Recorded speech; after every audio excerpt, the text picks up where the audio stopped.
আজকের সংক্ষিপ্ত Bangladesh. Chittagong polo ground ময়দানে তারেক রহমান বললেন, সরকার গঠন করতে পারলে বিএনপি দুটি প্রতিশ্রুতি অবশ্যই পূরণ করবে। প্রথমটি হলো আইন শৃঙ্খলা পরিস্থিতি নিয়ন্ত্রণ ও দ্বিতীয়টি হলো কঠোর হস্তে দুর্নীতি দমন করা।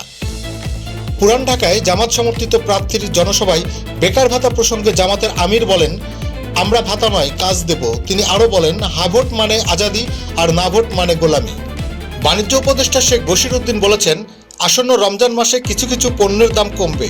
গত বছরের চেয়ে এবার নিত্যপণ্য 40% বেশি আমদানি হয়েছে, তাই এবার দামটা মানুষের নাগালের মধ্যে থাকবে।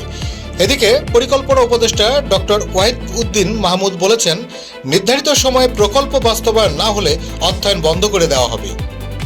ভারতের নয়াদিল্লিতে হত্যা মামলার পলাতক আসামি শেখ হাসিনাকে জনসম্মুখে বক্তব্য দেওয়ার অনুমতি দেওয়ায় তীব্র প্রতিবাদ জানিয়েছে বাংলাদেশ।